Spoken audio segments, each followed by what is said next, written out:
Hello दोस्तों, and study YouTube channel में आपका बहुत बहुत स्वागत है। तो लास्ट क्लास में आपको पता है कि हम लोग जनरल साइंस के एनसीईआरटी की क्लास को देख रहे थे। ठीक है, एनसीईआरटी क्लासेज इसमें 2 से 3 क्लासेज हो चुका है। तो उम्मीद करते हैं ये आपको जो है जो क्लासेस है आपका एनसीईआरटी का, ये आपको पसंद आ रहा होगा। अगर पसंद आ रहा है तो वीडियो को लाइक करिए, चैनल को सब्सक्राइब करिए, अपने यार दोस्तों को भी शेयर करिए।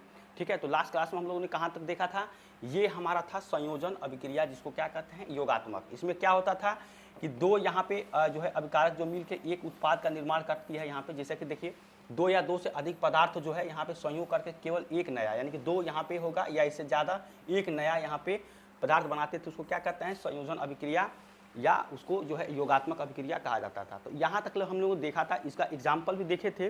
देखिए जैसे सल्फर है, यहाँ पे सल्फर आपका फर्स्ट में से सल्फर जो गंधक होता था, वायु में जलाने पर सल्फर डाइऑक्साइड बनती है। इस अभिक्रिया को क्या हो रहा है यहाँ पे ऑक्सीजन या संयोजन यहाँ हो रहा है, यानी कि जो सल्फर है ऑक्सीजन से संयोग करके क्या बना रहा है सल्फर डाइऑक्साइड SO2 बनाता है। ठीक है, तो 2 या 2 से अधिक पदार्थ मिलकर एक जो है नया जो है पदार्थ बनाता है, उसको क्या कहलाता है आपका योगात्मक या संयोजन अभिक्रिया। रेलवे में सेम क्वेश्चन ऐसे पूछेगा, या तो आपको जो है थ्योरी बेसिस पे पूछेगा कि इनमें से कौन सा सत्य है, उसमें से आपको योगात्मक अभिक्रिया के बारे में जो भी आपका है कि 2 या 2 से अधिक पदार्थ मिलकर जब एक नया पदार्थ बनाते हैं तो क्या कहलाता है योगात्मक अभिक्रिया संयोजन अभिक्रिया। तो ये तो आपको थ्योरी बेसिस पूछेगा। या तो अगर दे देगा इस तरह से रिएक्शन, कहेगा ये कौन सा रिएक्शन है, उसमें आपको विस्थापन अभिक्रिया दे देगा। ठीक है, योगात्मक रहेगा, ये आपका जो संयोजन वाला है। तो इस तरह से रहेगा उत्क्रमणीय अनुत्क्रमणीय अभिक्रिया, कुछ भी ऐसे दे देगा आपको, जो एक ऑप्शन जो है सही रहेगा, जिसमें से ये आपका सही होगा योगात्मक अभिक्रिया। ठीक है, तो इसी तरह से क्वेश्चन बनता है जब हम क्वेश्चन सॉल्व करेंगे। अभी देखिए जैसे ये है, हमको बता दें किस तरह से क्वेश्चन पूछता है। ठीक है, इस तरह क्वेश्चन हम लोगों ने सॉल्व किया, लेकिन यहाँ पे इस तरह से क्वेश्चन पूछा जाता है। जब क्वेश्चन सॉल्व करेंगे आपको पता हो, मतलब यहाँ से जब पढ़े रहेंगे तो आप उसको आसानी से सॉल्व करेंगे। ठीक है, ये हो गया। अब देखिए इसका अगला, देखिए अगला भी यहाँ पर है, ये इसी का रिएक्शन है। आप देखिए इसी का जो है एक आपका जो है एग्जाम्पल है कि हाइड्रोजन गैस को ऑक्सीजन गैस के साथ जलाने पर क्या बनता है, जल बनता है। यानी ये क्या है आपका हाइड्रोजन है, और ऑक्सीजन जब बनाएंगे तो क्या बनेगा आपका H2O बनेगा। ठीक है, यानी 2 या 2 से अधिक पदार्थ मिलकर एक नया पदार्थ बनाते हैं तो क्या होता है, ये आप देखिए ये 2 है आपका, ये आपका 1 बन रहा है। तो ये भी आपका किसका एग्जाम्पल है, ये भी आपका एग्जाम्पल है आपका योगात्मक अभिक्रिया संयोजन अभिक्रिया का। ठीक है, इसके बाद अगला देखिए, अगला देखिए ये है आपका यहाँ से, ये है आपका डिस्प्लेसमेंट रिएक्शन। ठीक है, विस्थापन अभिक्रिया, वो तो था आपका संयोजन या योगात्मक, ये आपका है विस्थापन, उसी में ये आपका बाकी था। ठीक है, अब देखिए ये हो जाएगा आपका, इसको क्या कहते हैं प्रतिस्थापन अभिक्रिया भी इसको कहा जाता है। ठीक है, डिस्प्लेसमेंट और सब्स्टिट्यूशन रिएक्शन। इसमें क्या होता है, देखिए विस्थापन अभिक्रिया में क्या होता है कि कोई मान लीजिए कोई परमाणु है या परमाणु का समूह है, उस पर क्या होता है कोई दूसरा उसके साथ में रिएक्शन करके, ठीक है, उसके स्थान पे जो है आ जाता है, उसमें क्या होता है वो आपका विस्थापन अभिक्रिया। इसमें जो भी आपका यहाँ कहा गया कि वे अभिक्रिया जिनमें क्या होता है किसी यौगिक के अणु के किसी एक तत्व का परमाणु, ठीक है, किसी एक तत्व का परमाणु या परमाणुओं का समूह, जो आपको बता रहे थे कि कोई परमाणु है या परमाणुओं का समूह है, उसके स्थान पर किसी दूसरे स्थान के किसी दूसरे तत्व का परमाणु, मतलब यहाँ पर मान लीजिए कोई परमाणु है, ठीक है, कोई एटम है, परमाणु है, इसके स्थान पर कोई दूसरा परमाणु या परमाणुओं का समूह, जो अगर परमाणु है या परमाणुओं का यहाँ पर आपका जो समूह होगा, ठीक है, परमाणुओं का समूह ये आ जाता है। ठीक है, उसको क्या कहा जाता है, यहाँ पे विस्थापन अभिक्रिया डिस्प्लेसमेंट रिएक्शन उसको कहा जाता है। ठीक है, तो ये आपका था विस्थापन अभिक्रिया, इसको ध्यान से इसको देख लेंगे, ये भी आपको एग्जाम में उसी तरह से पूछता है जिस तरह से योगात्मक अभिक्रिया पूछता है। तो ये अभिक्रिया जिनमें क्या होता है किसी यौगिक के अणु, ठीक है, के एक तत्व का परमाणु अथवा परमाणुओं के समूह के स्थान पर किसी दूसरे तत्व का परमाणु अथवा परमाणुओं का समूह आ जाता है तो विस्थापन अभिक्रिया होता है। ठीक है, अगर मान लीजिए अगर आप कॉपर का यहाँ पे आयरन का के साथ में आपके कॉपर सल्फेट का रिएक्शन कराएंगे तो क्या बनेगा, फेरिक सल्फेट फेरस सल्फेट यहाँ बन जाएगा और ये आपको कॉपर यहाँ पे जो है प्राप्त हो जाएगा। ठीक है, इस रिएक्शन में ये होता है कि जैसे आप यहाँ पे रिएक्शन कराए, जैसे आपका क्या है कि जैसे यहाँ पे हमने कराया कि आयरन है और कॉपर सल्फेट है, ठीक है, यहाँ पे तो ये क्या बना देगा फेरस सल्फेट बना देगा FeSO4, और यहाँ पे आपको कॉपर सॉलिड फेज में उत्पन्न हो जाएगा। ठीक है, तो ये आपको रिएक्शन में क्या कहलाएगा, ये डिस्प्लेसमेंट रिएक्शन होगा। ठीक है, डिस्प्लेसमेंट रिएक्शन का ये आपका उदाहरण है, इसका हम जो है उदाहरण को अच्छे तरीके से देख लेंगे।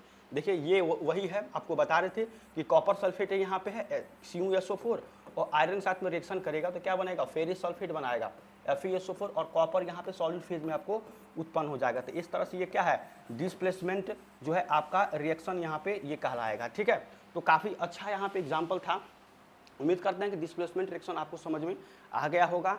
ठीक है, किसी परमाणु या परमाणु के समूह पे कोई दूसरा परमाणु या परमाणु समूह आ जाता है तो आपका क्या कहलाता है, डिस्प्लेसमेंट रिएक्शन।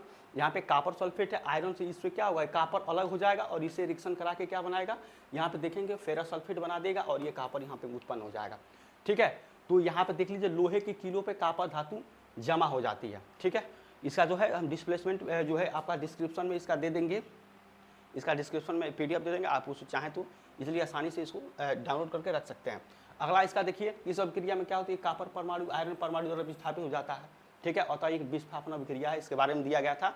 अगला उदाहरण देखिए, यहाँ पे जिंक है, सेम आपका यहाँ पे एग्जाम्पल है, जब जिंक का कॉपर सल्फाइड से यहाँ पे रिएक्शन होगा तो क्या बनेगा, जिंक सल्फेट यहाँ बना देगा ZnSO4 और कॉपर यहाँ सॉलिड फेज में आपको उत्पन्न हो जाएगा। सेम वैसे ही आपका रिएक्शन है। ठीक है, ये था। अगला देखिए लेड है, लेड आपको कॉपर यहाँ पे क्लोराइड से रिएक्शन करा रहा है, क्या बनेगा, कॉपर क्लोराइड बना देगा, लेड क्लोराइड। ठीक है, लेड क्लोराइड बनेगा और कॉपर आपको यहाँ पे सॉलिड फेज में उत्पन्न हो जाएगा। ठीक है, ये लेड है आपका, Pb एक कॉपर क्लोराइड है। ठीक है, और यहाँ पे देखिए ये एक्वस का मतलब क्या होता है, जलीय होता है, कई बार आपको बता चुके हैं। एक्वस का मतलब होता है जलीय, तो जलीय का मतलब क्या होगा, बिलियन यहाँ पे हो जाएगा, बिलियन से। ठीक है, तो कॉपर क्लोराइड का बिलियन हो जाएगा।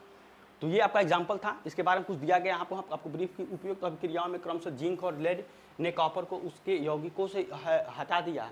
जो आपका जो होगा यहाँ पे, लेड ने कॉपर को उसके यौगिकों से, यानी कि जो लेड था कॉपर को उसके यौगिकों को हटा दिया, विस्थापित कर दिया। इसका कारण यह है कि जिंक तथा लेड दोनों ही कॉपर की तुलना में अधिक क्रियाशील धातु है। ठीक है, जो आपका जिंक है, मतलब ये जो आपका जिंक है, सॉरी मतलब लेड है। ठीक है, और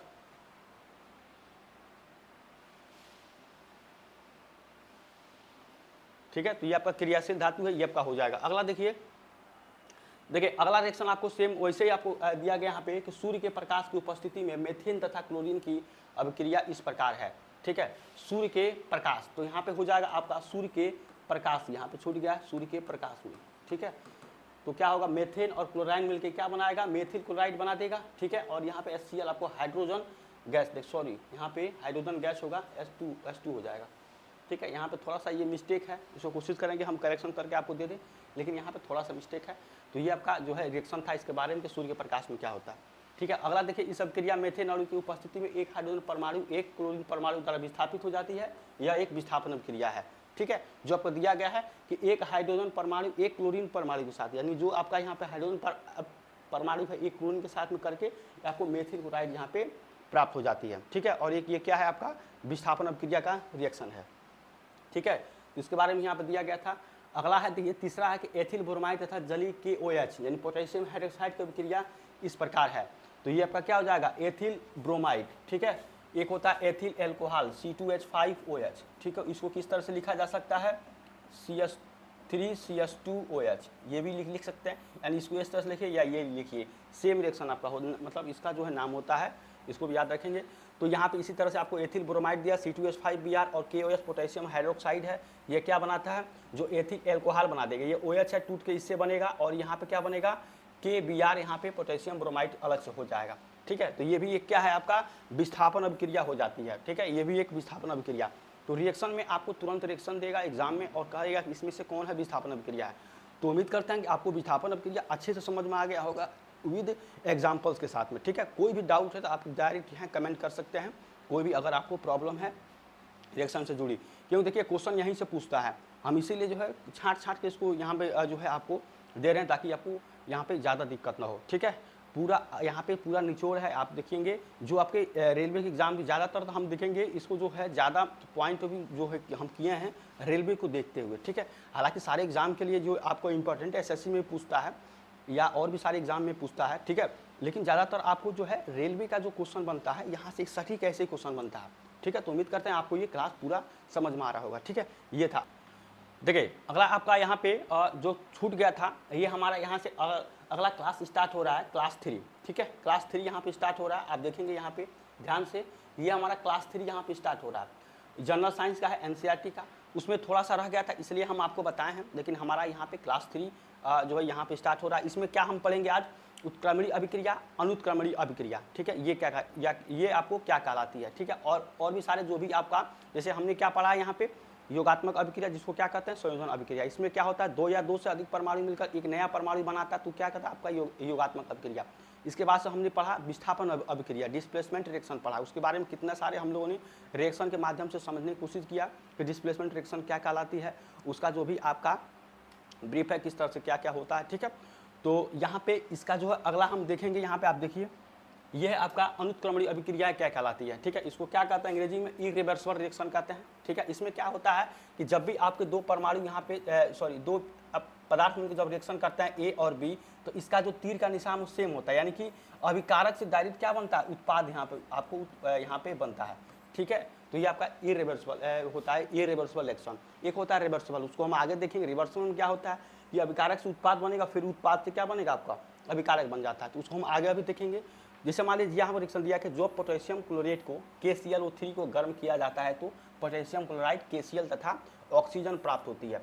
पोटेशियम क्लोराइड तथा ऑक्सीजन को किसी भी अनुपात में यहाँ पे किसी भी अनुपात में किन्हीं भी अवस्थाओं में मिलाने पर पुनः पोटेशियम क्लोरेट प्राप्त नहीं कर सकते।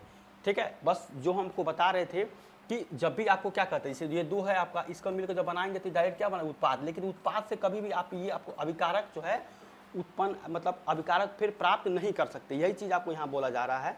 जैसे यहाँ पे क्या है आपका ये पोटेशियम क्लोरेट है। ठीक है, ये है आपका पोटेशियम क्लोरेट।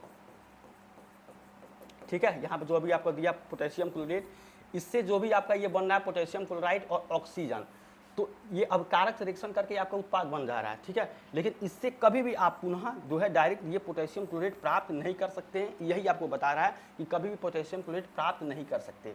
ठीक है, तो ये आपका क्या होता है, इरिवर्सिबल रिएक्शन, अनुत्क्रमणीय अभिक्रिया होती है कि एक बार बन गया तो वही बनेगा। ठीक है, उसके बाद से आप पुनः उसको नहीं प्राप्त कर सकते। इसका जस्ट वो अपोजिट क्या होता है, उत्क्रमणीय अभिक्रिया, उसमें क्या होता है, उसमें आप प्राप्त कर सकते हैं। ठीक है, आगे अभी हम देखेंगे उसको।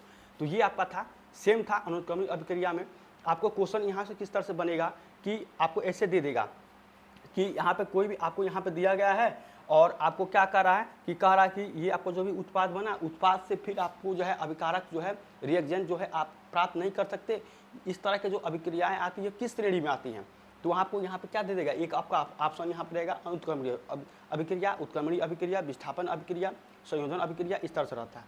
तो आप जब कॉन्सेप्ट सीखेंगे, इसका मेन मतलब ये है यहाँ पे कि जब भी आप रिएक्शन कराएंगे, देखिए जैसे यहाँ पे आपको दिया गया सेम वैसे कि जैसे बेरियम क्लोराइड है, ये आपका क्या है बेरियम क्लोराइड, और यहाँ पे सोडियम सल्फेट है। बेरियम क्लोराइड तथा सोडियम सल्फेट Na2SO4 विलयनों को मिलाने पर बेरियम सल्फेट यहाँ बनेगा। ये क्या बनेगा, बेरियम सल्फेट का सफ़ेद अवक्षेप प्राप्त होता है। ठीक है, इस तरह से इसका सिंबल दिखाया जाता है। कोई भी अवक्षेप होता है इस तरह से सिंबल, और गैस फेज में होता है तो इसको इस तरह से बनाता है। ये गैस के लिए है, ये PPT के लिए। ठीक है, प्रेसिपिटेट इसको बोलते हैं। इस तरह से तीर का निशान होता है, तो यहाँ पे प्राप्त होता है। और बेरियम सल्फेट तथा सोडियम क्लोराइड, यहाँ पे बेरियम सल्फेट तथा सोडियम क्लोराइड जो है को किसी भी अनुपात अथवा किन्हीं अवस्थाओं में मिलाने पर पुनः बेरियम क्लोराइड तथा सोडियम सल्फेट प्राप्त नहीं किया यहाँ पे कर सकते। यानी कि एक बार अगर जो बन गया, यानी कि यहाँ पे बेरियम क्लोराइड सोडियम सल्फाइड ये दोनों मिलकर रिएक्शन किए तो आपको बेरियम सल्फेट बना। ठीक है, इसका रिएक्शन इसमें से जुड़ जाता है, ये बेरियम सल्फेट और ये आपका क्या सोडियम क्लोराइड। यहाँ देखिए NaCl। ठीक है, सोडियम क्लोराइड नमक का जो फार्मूला होता है नमक। ठीक है, इसको टेबल सॉल्ट भी कहते हैं, NaCl को टेबल सॉल्ट भी कहा जाता है। ठीक है, कई बार आपको बता चुके हैं। सोडियम क्लोराइड इसका फार्मूला होता है।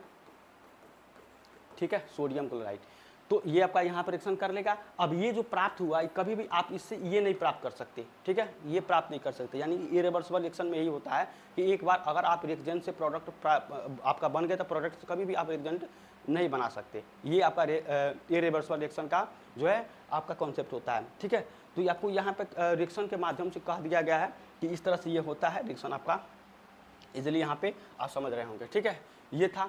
अगला देखिए कि उपरोक्त अभिक्रिया में केवल एक ही दिशा में संपन्न हो सकती है। मतलब वही चीज़ है कि जब एक बार आप रिएक्जेंट से प्रोडक्ट बना दिए तो आप प्रोडक्ट से डायरेक्ट उसको रिएक्जेंट में नहीं जा सकते। तो उसका जो है आपका जो रिएक्शन है, जो अभिक्रियाएं हैं, केवल क्या होगा एक ही दिशा में, यानी कि एक बार इधर ही संपन्न हो सकती है। इन अभिक्रियाओं को अनुत्क्रमणीय अभिक्रिया कहते हैं। ठीक है, जो हम आपको कई बार बता रहे हैं सेम वैसे ही है कि एक बार रिएक्शन हो गया फिर दोबारा उसको जो है आप नहीं ले सकते। ठीक है, वो आपका क्या कहते हैं अनुत्क्रमणीय अभिक्रिया। उत्क्रमणीय में क्या होता है दोनों तरफ होता है, जिसको हम आगे देखेंगे। कई बार हम बता चुके हैं। अतः वे अभिक्रियाएं जो केवल एक ही दिशा में संपन्न हो सकती है अनुत्क्रमणीय अभिक्रियाएं कहलाती है। ठीक है, इसका आपका जो मेन जो है आपका ये था, ठीक है, बताने का, इसलिए हम आपको जो है एग्जाम्पल के माध्यम जैसे दिया था उसको हम बता रहे थे, ठीक है। तो ये था आपका। अगला देखिए, अगला कि इन अभिक्रियाओं में क्या होता है, अभिकारक जो है लगभग पूर्ण रूप से उत्पाद में परिवर्तित हो जाता है, ठीक है। जो अभिकारक होता है जैसे A प्लस बी मिलकर क्या बनाएगा, C प्लस डी बनाएगा, ठीक है। तो ये आपका क्या कहलाता है, ये आपका अभिकारक होता है, ठीक है। और ये आपका क्या होता है, ये आपका उत्पाद होता है, यानी कि पूर्ण रूप से क्या होता है, अभिकारक से उत्पाद में ये कन्वर्ट हो जाता है, परिवर्तित हो जाता है। इस प्रक्रिया में उत्पादों को किसी अनुपात में अथवा किन्हीं अवस्थाओं में मिलाने में पुनः अभिकारक प्राप्त नहीं किए जा सकते हैं, ठीक है। जब एक बार बन गया प्रोडक्ट तो फिर आप अभिकारक प्राप्त नहीं कर सकते। तो ये आपका क्या था, अभिकारक जो है यहाँ पे अनुत्क्रमणीय अभिक्रिया। अब देखिए अनुत्क्रमणीय अभिक्रिया और कुछ अन्य उदाहरण यहाँ पे दिया गया, उदाहरण है, ठीक है, इसको देख सकते हैं। फर्स्ट उदाहरण क्या है आपका कि सोडियम को हाइड्रोजन, यहाँ पे वाटर से जब रिएक्शन कराएंगे तो क्या बनेगा, सोडियम हाइड्रोक्साइड बनाएगा, कास्टिक सोडा इसको कहते हैं, इसको क्या कहते हैं, कास्टिक सोडा, और ये आपका वाटर है। दूसरा है सोडियम क्लोराइड टेबल सॉल्ट, और यहाँ पे सिल्वर नाइट्रेट बनके क्या बनाता है, सिल्वर क्लोराइड, और क्या बनाएगा, सोडियम नाइट्रेट बनाएगा, NaNO3, ठीक है। इसके बाद से तीसरा है यहाँ पे तो क्या बनाएगा, यहाँ पे स्टेनस क्लोराइड बनाएगा, और क्या बनाएगा, फेरिक क्लोराइड बनाएगा, ठीक है, FeCl2। तो ये आपका तीसरा था। चौथा देखिए आयोडाइड, फोर्थ नंबर रिएक्शन है, ठीक है। तो ये आपका क्या था, अनुत्क्रमणीय अभिक्रिया का ये आपका जो है कुछ उदाहरण यहाँ पे दिया गया था, जो कि आपको पता ही है, जैसा कि अभी हम देखें उसी तरह से आपका है कि एक बार जो है अभिकारक बन गया, इसका मतलब तो एक बार अभिकारक से क्या होगा, उत्पाद में कन्वर्ट होगा, कभी भी ये उत्पाद से इधर नहीं बनेगा, ठीक है। ये आपका मेन मोटिव था, ठीक है, जो इसका आपका फार्मूला था, ठीक है। अब देखिए उत्क्रमणीय अभिक्रिया, देखिए सेम उसी का उल्टा है उत्क्रमणीय अभिक्रिया। इसमें क्या होता है, इसको कहते हैं रिवर्सिबल रिएक्शन, ठीक है। इसको किस तरह से सिंबल दिखाया जाता है, ये है, ठीक है, इस तरह से दिखाया जाता है, इस तरह से, यानी कि ये आपका रिएक्शन है A प्लस बी, इसमें बना C प्लस डी, तो ये आपका क्या होगा, ये आपका अभिकारक हो जाएगा, ठीक है, अभिकारक। और ये आपका क्या होता है, ये आपका उत्पाद होता है। तो इसमें क्या होता है, ये इधर से आपका उत्पाद बनेगा, फिर से क्या बन जाएगा, ये अभिकारक में कन्वर्ट हो जाता है। ये आपका होता है रिवर्सिबल रिएक्शन, इसको कहते हैं उत्क्रमणीय अभिक्रिया, ठीक है। देखिए जैसे ये आपको बताया गया, ये आपका बताया गया कि जब लाल तप्त लोहे पर भाप प्रवाहित की जाती है तो लोहे की चुंबकीय ऑक्साइड फेरिक ऑक्साइड तथा हाइड्रोजन गैस प्राप्त होती है। यानी कि ये आपका आयरन है, हाइड्रोजन यहाँ पे जल है, तो क्या बनेगा, फेरिक ऑक्साइड यहाँ पर बनेगा, ठीक है। यहाँ पे जो दिया गया है लोहे के चुंबकीय ऑक्साइड बनेगा, फेरिक ऑक्साइड, और यहाँ पे हाइड्रोजन गैस बनेगा, ठीक है। तो ये आपका एग्जाम्पल के माध्यम से था। यहाँ पे एक चीज़ और है कि यहाँ पे जो आपका दिखाया गया है इस तरह से ये पर, ठीक है। अब यहाँ पे जो है अगला दिया कि तप्त अवस्था में लोहे के चुंबकीय ऑक्साइड पर हाइड्रोजन गैस प्रवाहित करने पर लोहा तथा जलवाष्प प्राप्त होता है, ठीक है। तो ये आपका यहाँ पर रिएक्शन दिया गया है, ठीक है। यहाँ पर रिएक्शन ध्यान देख लीजिए, इसका जो ब्रीफ के बारे में हम जब थोड़ा सा देख लेंगे तब उसके बाद से देखेंगे। जैसे यहाँ पे कह रहा है कि उपरोक्त दोनों अभिक्रिया समान परिस्थितियों में होती है। पहली अभिक्रिया में जो उत्पाद है वही दूसरी अभिक्रिया में क्या है, अभिकारक है, ठीक है। जो पहली अभिक्रिया में उत्पाद है वही दूसरी अभिक्रिया में क्या है, उत्पादन। देखिए आपको किस तरह से समझा रहा है कि यहाँ पे ये देखिए पहली अभिक्रिया में उत्पाद है ये Fe3O4 और हाइड्रोजन, वही देखिए Fe3O4 और हाइड्रोजन। तो इसके बाद से आपको क्या बन रहा है, आयरन और H2O बन रहा है, ठीक है। इसी का जो रिएक्शन बना है, जैसे क्या है कि इसमें क्या होता है, देखिए यहाँ पे आपको कहें कि एक जो है दूसरे में कन्वर्ट हो जाएगा। तो पहले तो ये अभिकारक में था, उसके बाद से आपको ये बना उत्पाद, अब इसी का जो है उत्पाद लेकर ये बनाएंगे तो ये आपका बन जाएगा। यही कहने का इसका मेन मोटिव था, ठीक है। यहाँ पे देखिए ये आपका अब क्या हो गया, ये जो आपका उत्पाद था, ये आपका उत्पाद था, ये क्या बन गया, अब अभिकारक हो गया। अभिकारक से अब ये उत्पाद बना, यानी कि ये पहले में क्या था, अभिकारक था, यहाँ पे पहले में अभिकारक था, ठीक है। इस तरह से ये है आपका, अब यहाँ पे क्या बन गया, ये आपका उत्पाद यहाँ पे बन गया, ठीक है। यानी कि एक दूसरे से ये बन सकता है। आपको पहले ही बताए हैं कि A प्लस बी मिलकर कभी भी इसका रिएक्शन होगा, इस तरह से इसको दिखाते हैं, ये क्या बनेगा, C प्लस डी, यानी इससे ये बनेगा फिर इससे ये बन जाएगा, ठीक है। तो ये अलग अलग करके बनाया है, लेकिन जो बनाया जाता है, जो इसका सिंबल है इस तरह दिया जाता है, लेकिन आपको अलग अलग रिएक्शन करके बताया है, तो ये इस तरह से बताया है। इसमें आपको इस तरह से तीर का निशान बताया अलग अलग करके। तो वही आपको यहाँ पे कह रहा है कि जो है दूसरी अभिक्रिया अभिकारक है, दूसरी अभिक्रिया में जो भी उत्पाद है वही पहली अभिक्रिया में क्या अभिकारक था। ये अभिक्रियाएं फॉरवर्ड या विपरीत बैकवर्ड दोनों दिशाओं में चल सकती है, ठीक है। तो इसको दिखाने के लिए आपको क्या होता है, ये सिंबल जो होता है इसको कहते हैं फॉरवर्ड, ठीक है। और इस तरह ये जो दिशा होती है इसको बोलते हैं बैकवर्ड, ठीक है, बैकवर्ड। इस प्रकार की अभिक्रिया को उत्क्रमणीय अभिक्रिया कहते हैं। ठीक है, जो फॉरवर्ड और बैकवर्ड दोनों तरफ चल सकते हैं उसको उत्क्रमणीय अभिक्रिया कहा जाता है। अतः ये अभिक्रिया है जो समान परिस्थितियों में दोनों दिशाओं में चल सकती है, उत्क्रमणीय अभिक्रिया। यानी कि प्रोडक्ट रिएक्टेंट से प्रोडक्ट बने, प्रोडक्ट से फिर से वही आपको क्या है रिएक्टेंट आपको प्राप्त हो जाता है, तो ये उत्क्रमणीय अभिक्रिया कहलाती है। अब देखिए उत्क्रमणीय अभिक्रिया का रासायनिक समीकरण में तीर या बराबर के सीधे पर स्थान उत्क्रमणीय स्थान जो होता है, देखिए ये जो है आपका इस तरह से ये होगा और ये होगा। ठीक है, यहाँ पे छूट गया था लेकिन ये इस तरह से दिखाया जाता है। ठीक है, लगाया जाता है और इन समीकरणों में अभिक्रिया बाईं से दाईं ओर प्रदर्शित होती है और वह अग्र अभिक्रिया फॉरवर्ड रिएक्शन कहलाती है। जो अभिक्रिया दाईं से बाईं ओर प्रदर्शित करती है उसको क्या कहते हैं, बैकवर्ड रिएक्शन। यानी कि एक होता है ये बाईं से दाईं हो जाएगा, ये आपका दाईं से बाईं हो जाएगा, तो ये बैकवर्ड हो जाएगा, ये आपका जो है फॉरवर्ड हो जाएगा। ठीक है, ऊपर दोनों अभिक्रियाओं में एक साथ लिखने पर निम्न समीकरण प्राप्त होगी। ठीक है, ये आपका हो जाएगा। ठीक है, यहाँ पे आयरन है और यहाँ पे हाइड्रोजन है, H2 है, तो क्या बनेगा, फेरिक ऑक्साइड और हाइड्रोजन बनेगा। ठीक है, यदि एक खुली नलिका ओपन, ये देखिए इसके बारे में था, इसको थोड़ा देख लीजिएगा। ठीक है, ये आपको जो है थोड़ा सा ये आपको दिया गया है, ये भी आपका है, थोड़ा सा इसको देख लीजिएगा। ये रिएक्शन के बारे में कहा गया है। अब देखिए यहाँ पे थोड़ा सा हम देख लेंगे इसका रिएक्शन के बारे में किस तरह आपको दिया गया है कि उत्क्रमणीय अभिक्रियाओं में कुछ अन्य उदाहरण निम्नलिखित है। जैसे ये आपका कैल्शियम कार्बोनेट CaCO3 और इसका रिएक्शन इस तरह से कराएगा। देखिए यहाँ पे ये आपका फॉरवर्ड में हो जाएगा और ये क्या होगा आपका बैकवर्ड में हो जाएगा। तो कैल्शियम कार्बोनेट का जब रिएक्शन होगा तो कैल्शियम ऑक्साइड और आपको कार्बन डाइऑक्साइड बनेगा। यहाँ पे फास्फोरस पेंटाक्लोराइड जो रिएक्शन करेगा तो इस तरह से ये होगा और ये आपका हो जाएगा। ठीक है, ये आपका हो जाएगा, यहाँ पे ये रिएक्शन हो जाएगा। ठीक है, इस तरह से ये बैकवर्ड और ये फॉरवर्ड का, फिर इस तरह से ये फॉरवर्ड हो जाएगा, ये आपको बैकवर्ड हो जाएगा। ठीक है, तो यही आपको रिएक्शन इस तरह से होता है। रिएक्शन इसको दिखाया जाता है उत्क्रमणीय अभिक्रिया में। ठीक है, जस्ट एकदम ऐसे है। ठीक है, ये उत्क्रमणीय अभिक्रिया का जो आपका सिंबल होता है। तो आपको बस बहुत सारे तरह के क्वेश्चन यहाँ पे पूछे जा सकते हैं। ठीक है, बहुत सारे तरह के क्वेश्चन यहाँ पूछा जा सकता है। तो जब हम PDF देंगे तो आप इसको थोड़ा सा देख लीजिएगा अपने हिसाब से। थे हम ज़्यादा इसको नहीं बताना चाहते थे, यही आपको बताना चाहते थे कि इस तरह से रिएक्शन होगा। नाइट्रोजन का ऑक्सीजन बनेगा, क्या बनेगा, अमोनिया, यहाँ पे NH3 अमोनिया बनेगा और ये हाइड्रोजन क्लोराइड बनेगा। ठीक है, तो उम्मीद करते हैं ये क्लास आपको अच्छा लगा हो। अगर अच्छा लगे चैनल को सब्सक्राइब करिए, वीडियो को लाइक करिए, अपने यार दोस्तों को भी शेयर करिए। इस तरह से जो भी है NCERT के जो भी जनरल साइंस की क्लासेस है आपको अच्छे तरीके से पूरे तरीके से हम पूरी कोशिश करेंगे आपको समझ में आए। कोई भी डाउट है तो आप डायरेक्ट वहाँ पे कमेंट करके कर सकते हैं। ठीक है, तो मिलते हैं हम नेक्स्ट क्लास में एक नया जो है वीडियो के साथ में। तब तक थैंक यू सो मच।